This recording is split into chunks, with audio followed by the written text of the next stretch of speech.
As Canadians, we're weird. It's okay. Yeah. Aaron, you wrote a book called Genocide, but before we get to that, I always ask everybody I interview about who they are, what they do, and my question of the week this week is, if you could only eat one sandwich for the rest of your life, what sandwich would you choose? BLT. Gotta go BLT. Unless a hamburger's a sandwich. It is. Yeah, I'd go burgers then. I have to go burgers. The follow-up question to that, if a hamburger sandwich, is a hot dog also considered a sandwich? I don't know. That's one of those mysteries of the universe that no one seems to know what category a hot dog falls into. Raccoon meat, maybe? I don't know. Delicious. Here's another one for you that I discovered with my children last night. We'll get to the book, but it's about a conversation. That's what the whole point of this is. Yeah. In America, the striped horse, what do they call it? A zebra? In Canada, what do they call it? I call it a zebra, but I think some people call it a zebra. In Britain, they call it a zebra, and they use Z. In Canada, we use Z. But in the U.S., so we mess up the Z when we're saying zebra. Really? Technically, Canadians should be saying zebra. I always say zebra. I don't know. I know. Do you use Z as a Canadian, or do you use Z? I don't know. I'd have to think. I'd probably have to do it naturally in a conversation. No, I think Z. I think I use Z. Yeah, like ABCD. Anyway, I apologize, Aaron. I want to thank you for coming on. That it's really just an icebreaker conversation. That's why the first parts of it are. Yeah, that's fun. You're an author of Genocide, and it's a gripping novel that turns victim to villain. So tell us about Genocide. Genocide is basically about like a young kid who goes through like a big tragedy as a youth. So basically sold into prostitution through a gang member, family member, and held captive until he's in his teens. And then they're about to get rid of him, and he kind of gets wise to that. So he retaliates and escapes. And then the second half of the book is basically like him killing people. So there's some kind of brutal violence in it. So it kind of feels justified after the first part of the book, where they the way they treat him and all that kind of stuff, right? So the second half feels more justified than it would be as a standalone, just violence kind of story. Okay, so where the victim becomes the villain, that's not a story that's often told. It has been a little bit, but not really. Where does this come from in your? Is this a personal experience type thing? Are you drawing on your own personal stuff, or was this just something that came to you? Actually, I had a book. The first book that I wrote is called Demons Among Us, and it was supposed to be going to be a trilogy. So it's kind of about the idea of life, that each life that we live as a person gets more and more challenging, and if we're able to face it in a positive way and get through it, then we're kind of promoted almost in the afterlife. So when I wrote Genocide, it was supposed to be the second book of that. So I wanted to kind of create a life that was basically the most challenging that you could get. So that was kind of the muse for that. Was kind of I haven't had personal experience necessarily, but I've been a addictions counselor and stuff. So I've heard a lot of stories, and I've dealt with a lot of people that have a lot of like really tragic things happen to them. So I think I kind of used that as a way to kind of build empathy towards the character that I was creating for the book, right? So that makes sense. So it's obviously a tough subject matter to talk about, and you have a personal connection as an addiction counselor.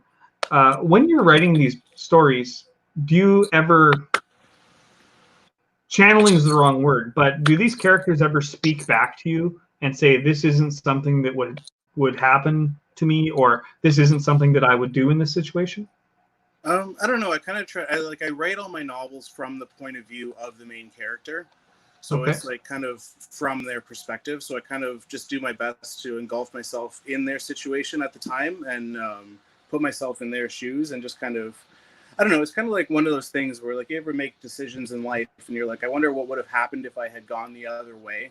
You know what I mean? Yeah. Or like when you think about anything, like how some people end up, and you think, how do you end up like that? And it's kind of like a way for me to sort of want to describe to people and show people how some people end up in those situations. You know what I mean? Like my first story, I haven't Yeah. published it yet, but like the guy ends up in jail and rehab and a lot of that stuff. And I know there's a lot of people that look at people like that and think, how did you ever let your life get to that point? So the kind of motive behind it was to sort of be able to show people through the writing as to how something can progress from something small through all the way through to something major, like spending a lot of time in jail or having to go to treatment or that kind of thing. That makes sense. What do you think the lesson of the book is, if there is one? I don't know. It's not really so much of a lesson as much as something that I think a lot of people think about. I think a lot of people that have been victims kind of think about retaliation and kind of think about all the things they'd like to do to the people that hurt them. So it's almost like a way for people to vicariously live through the character and almost like do it without actually having to do it, if that makes sense. That does. So just a little bit about me. I grew up on welfare and like literally shit outside, no power, no water, all that stuff. And on a personal note, I could have took that as being a victim and never risen above it. And that's what a lot of people do, is they never rise above their circumstance. Yep. We're going to go to a personal note. As an addictions counselor, what's one of the first things a person could do to start to rise above what they used to be or what they believe themselves to be?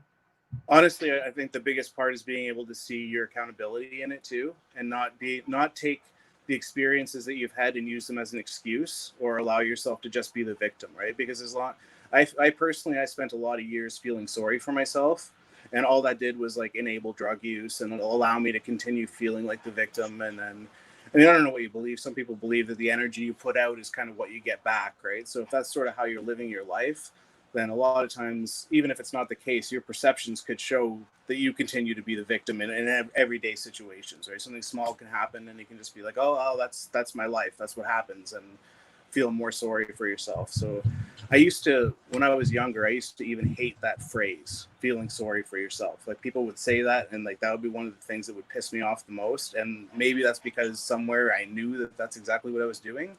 You know what I mean? Yeah. But I think being able to own your part and how you react to the different challenges you face in life is a big part of how you grow as a person. I'm into the coaching and performance world. And sorry that this took a weird turn, but the one thing that almost every coach says is that if you don't take action towards what you actually want, then the world takes you and sweeps you away into whatever it wants, if that makes sense. So it kind of goes back to the addiction, right? If you're not willing to try to push yourself somewhere else, then you're always going to be there, right? Yeah, exactly. And you can't be sorry for yourself. With your novels, where can people find them? I know that we have one scrolling down on the bottom, but is it just on Amazon or are you all over the place? I have it on Amazon. It's on the publisher's webpage, Breaking Rules Publishing. Okay. And for the Canadian folks, I have it listed on Chapters and Indigo on there.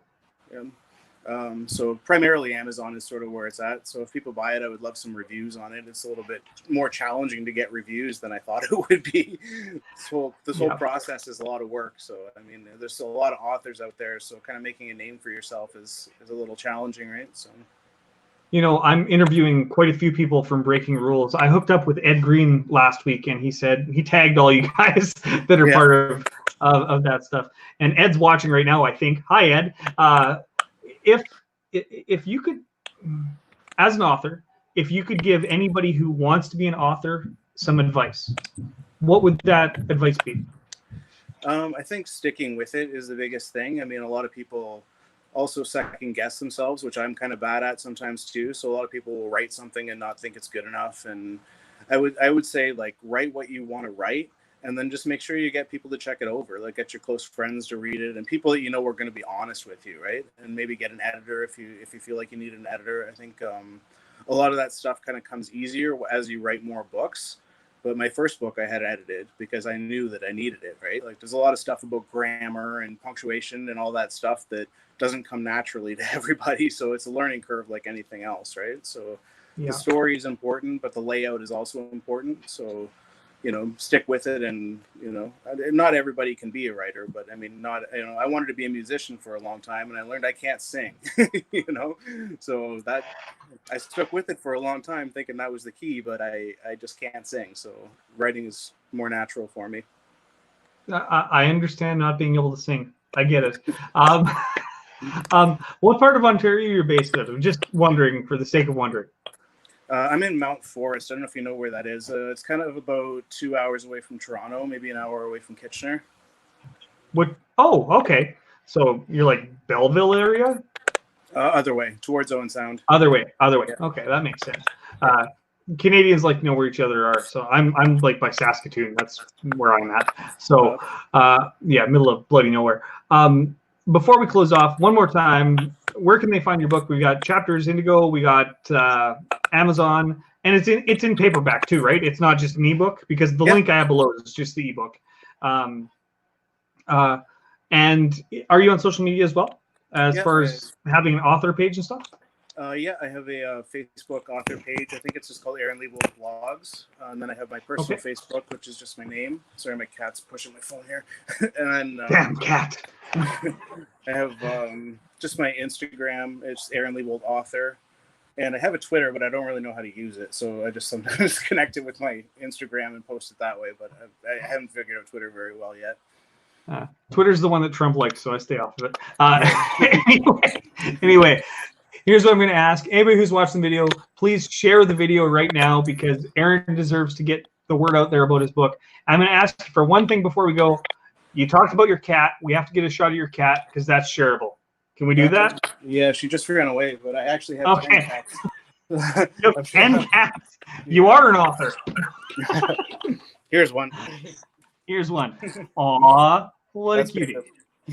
Aaron, the last question I always ask, I'm sorry for making you grab your cat. Last question I always ask is, what's one thing you've done today, other than this interview, to make yourself happy? Because it's important. It is, yeah. I actually went to my in-laws' place with my stepdaughter and her boyfriend, and we did some swimming. That's awesome. That's fantastic. Yeah, all the pools are closed still, so it was fun to get out. That makes sense.